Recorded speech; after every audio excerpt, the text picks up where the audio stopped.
તો અમરેલી જિલ્લામાં દેશની શાન ગણાતા સાવજોની 16મી વખત વસ્તી ગણતરી શરૂ કરાઈ છે।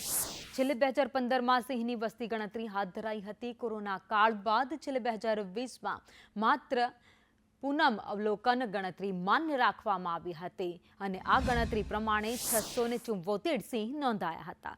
ગુજરાત સરકારના વન વિભાગ દ્વારા દર 5 વર્ષે સિંહની વસ્તી ગણતરી કરવામાં આવે છે, જે અંતર્ગત એશિયાઈ સિંહની 16મી વસ્તી ગણતરીની તારીખ 10 મેથી 13 મે દરમિયાન હાથ ધરવામાં આવી છે।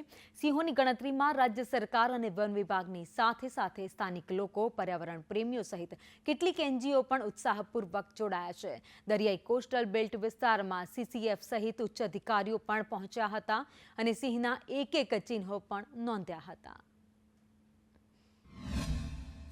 અહીં બૃહદગીરમાં ઘણા બધા સિંહો, સિંહણો અને બચ્ચાઓ અમે જોયા। ખૂબ તંદુરસ્ત છે અને અમારી સાથે ફોરેસ્ટરો અને સ્ટાફ પણ ઘણો બધો છે।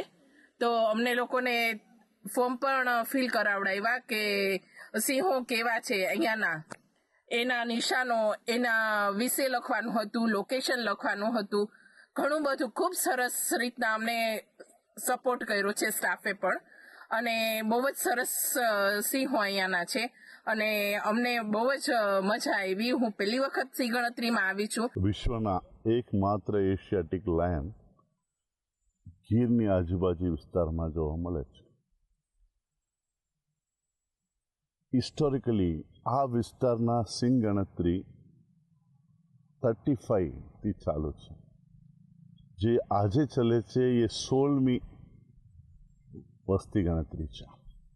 એમાં આધુનિક ટેકનોલોજીમાં એક સિમ્બા કરીને એક એપ છે, એ એક લાઈન અને બીજા લાઈનથી અલગ કરાવે એના માટેને એપ ઉપયોગ થાય છે।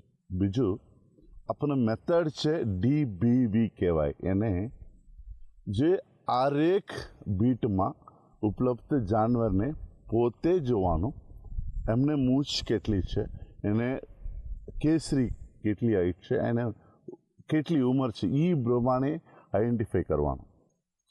એને 5 લેવલમાં એને ટીમો વેચાય છે।